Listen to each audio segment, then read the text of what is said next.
여기서부터 이제 발전되어 가는 문제. 뭐야? 하나는 정해져 있지 않고 하나는 그리 나와 있는데 나중에는 둘 다 정해져 있지 않게 나와요. 그래서 우리가 일단 x 범위부터 구한다. 그러면 얘는 넘기면 3-a분의 2가 x보다 크다. 그 다음에 넘기면 마이너스 2가 x보다 작거나 같다. 되는 거죠. 얘를 연립해서 이 조건에 맞지 않도록 이제 저 a를 세팅하는 거야. 그럼 첫 번째 그래프. 여기서는 그래프 안 그리면 틀리겠다는 거야. 자, 연립이라는 건 갖고 있는 것 중에서 겹치는 걸 갖고 오는 거야. 연립이라는 건. 이해되니? 연립이라는 건 어떤 A랑 B를 연립한다는 건 마치 집합에서의 교집합과 똑같아서 내가 갖고 있는 것 중에서 너도 갖고 있는 것 하면서 꺼내는 거야. 이게 연립이야. 서로의 세계를 겹치는 거죠. 즉, 저 둘을 연립한다는 건 내가 갖고 있는 것 중에서 너도 갖고 있는 거 가져오겠다는 거예요. 그러면 이 문제에서 얘의 범위, 즉 이런 범위를 내가 겹쳐서 해를 갖고 있지 않게 만들어야 돼. 그러면 여기에 갖고 있는 게 여기에 포함되면 안 되겠죠? 겹치면 되는데 안 된다는 소리야. 자, 이제 항상 바라볼 때 얘는 그냥 바로 여기 들어가면 되는데 너네들이 이런 문제들을 풀 때 반드시 이렇게 내가 모르는 범위를 세팅할 때 들어갈 수 있는 구역을 인지하고 있어야 돼. 즉 수직선에 있는 이 마이너스 무한대에서 무한대까지를 사실 얘는 마이너스 1을 가지고 분류를 해놓은 거야. 마이너스 2보다 크거나 같은 건 내 거 이렇게 분류를 해놓은 거라고. 이 수직선을. 그러면 얘가 들어갈 수 있는 구역은 이미 분리된 구역으로 들어가는 거니까 여기로 들어가거나 여기로 들어가거나 이렇게 두 가지로 선택을 가능하는 거예요. 일단 러프하게. 이해가 돼요? 그래서 만약 여기 들어가면은 겹치는 게 있어버리니까 넌 안 돼 이렇게 되는 거고, 아 그래서 넌 여기 들어가야 돼 하면서 이렇게 하는 거예요. 그래서 일단 먼저 여기다 써주는 거예요. 제가 항상 가르칠 때 이렇게 가르쳐요. 이렇게 해야 돼. 그런 다음에 여기서 끝나면 안 돼. 왜? 나는 구역을 러프하게 나눈 거야. 이제 뭐 해야 되냐면 디테일로 가야 돼요. 일단 러프하게 나누면 얘가 지금 위에 안축하고 있어야 되겠지. 왼쪽에 있으니까. 디테일이 뭐냐면은 등호 처리. 무슨 말이냐면 2분의 3-a가 마이너스 2 상황을 확인하면 끝이에요. 만약에 얘가 이 조건에 성립하면은 갖다 붙이면 되는 거고, 얘가 이 조건에 성립하지 않으면은 갖다가 안 붙이면 되는 거예요. 이게 등호 처리야. 그러면은 이렇게 되어 있는 상황인데 겹친다 안 겹친다? 안 겹친다. 그러면은 얘를 갖지 않도록이니까 맞아 안 맞아? 맞아. 이 말장난이어서 잘해야 돼. 그러면은 아 내가 원하는 상황이니까 등호 처리. 됐니? 그러면은 이제 이 범위를 구하면은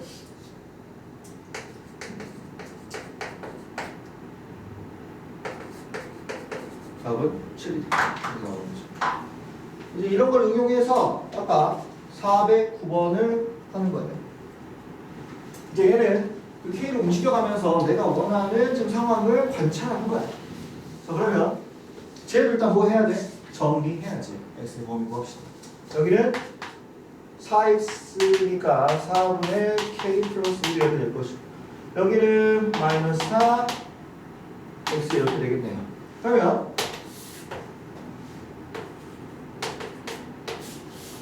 이렇게 되어 있는 상황에서 나는 얘를 갖다 끼워 넣을 거예요. 그러니 K가 지금 뭐이면은 반드시 해를 갖는다고 하잖아. 해를 갖는다는 건 겹친다는 거고, 겹친다는 거는 여기 있어야 된다는 거지. 즉, 4분의 K 플러스 1이 이런 상황이구나. 그리고 서로 같은 상황이면은 이렇게 되니까 마이너스 4가 겹쳐서 괜찮네, 해가 있는 상황이네 하면서 이렇게 처리가 되는 거예요. 그러면은 이게 뭐야? 해가 있는 상황이다라는 거죠. 그럼 넘어가 보니까 마이너스 16 K 플러스 1이고요. 그러면은 마이너스 17 K니까 K가 얼마나 크면 반드시 해를 갖겠지. K는 마이너스 7보다 크기만 하면 되는 건데. 됐니? 뭐야? K가 10 저기 맞냐?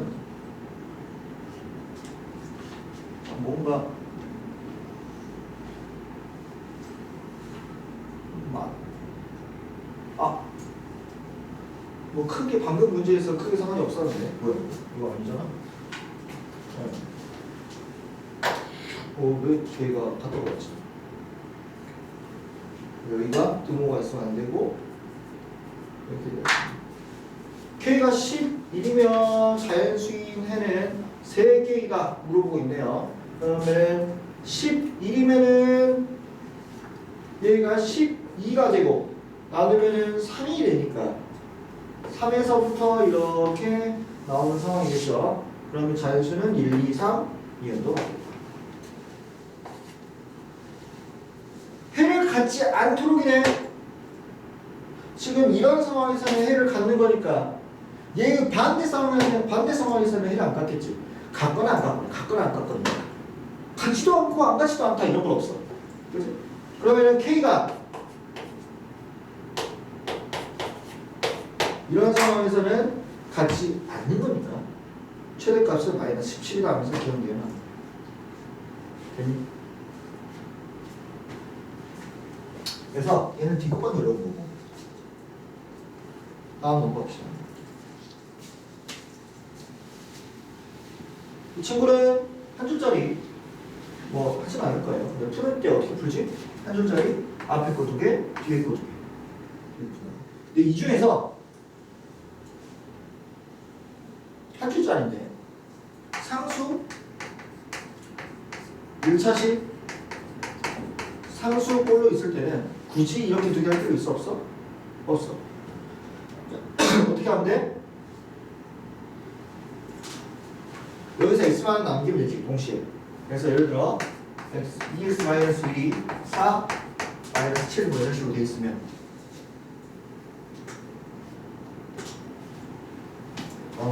그죠? 이렇게 치면 나오지. 플러스 1 하면 이제 것이고 2로 나눠서 이렇게 한 번에 계산한다는 점 그것만 인지해 주시고 그러면 한번 풀어보고 어디를 가냐? 과부족 한번 하고 좀 쉽시다. 어디 보자. 과부족 문제가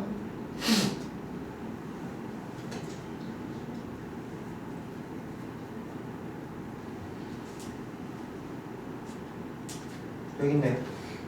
다른 건 상관없는데 요거는 한번 해보자. 기억하고 봅시다. 과부족 현상이죠. 합시다.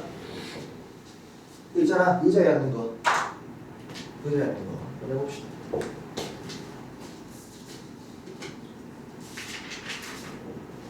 개념 원리에 맨날 있는 거. 나는 아직도 저거 문제 만들고 이해가 안 돼.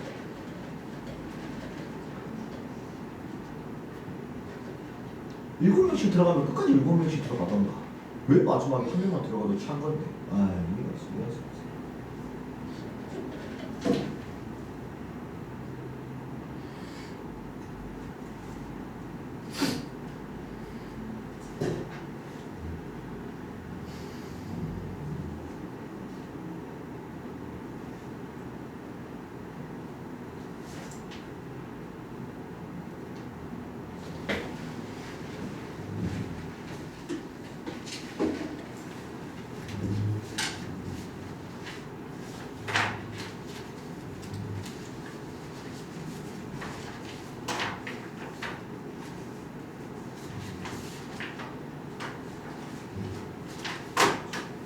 요 순서대로 풀면 돼.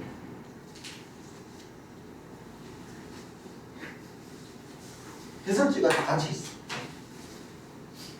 50, 30, 80, 100, 130, 150 문제네. 150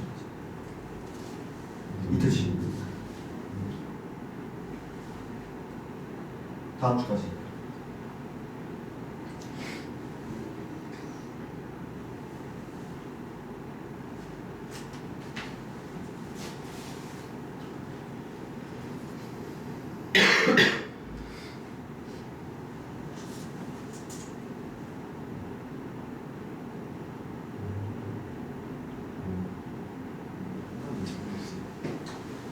이제 별표 치고 풀어주면 다시 풉니다. 못 푼 사람.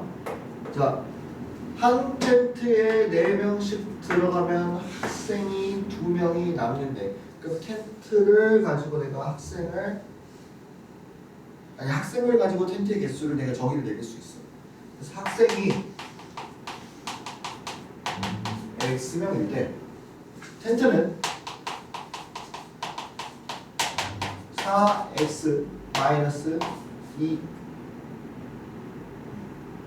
만들려고 누가 이렇게 텐트가 X일 때 학생이 4X-2 된다는 거죠. 그래서 학생의 수를 텐트의 수에 따라서 내가 범위를 나누는 거예요. 텐트의 수에 따라서 학생이 막 여러 가지로 나눌 거예요. 근데 한 가지 더 불확정으로 연결되는 게 이제 여기서 이제 들어가. 뭔 말이냐? 지금 텐트가 몇 개인지 모르겠어. 근데 지금 7명씩 여기 들어가고 있는 상황이에요. 차례차. 그래서 마지막에 얘가 하나가 남더래. 그러면 여기서부터 여기까지는 텐트가 X-1개가 있는 거예요. 그치?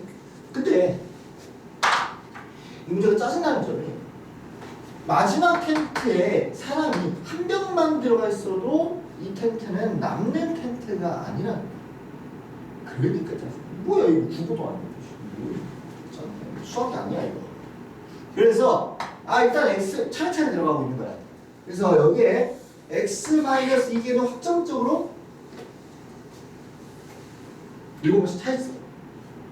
그러니까 얘가 짜증나는 게 차라리 여기에 차례차례 순서대로 뭐 이렇게 했으면 좀 납득이 되는데 그냥 4명씩 들어가.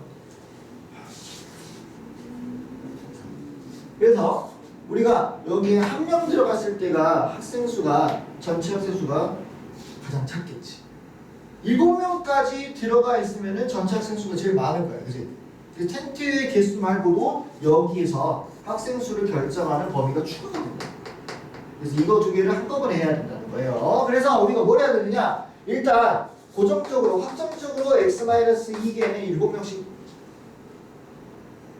들어가 있는데 여기서 한 명 들어간 게 마지막에서 한 명 들어간 게 학생 수가 가장 적다는 거지. 그래서 이 학생 수는 일단 뭐보다는 크거 나타나야 돼? 작아 나타나야 돼? 우리가 학생 수를 정의는 내린 얘보다는 크거 작아 나타나야 돼.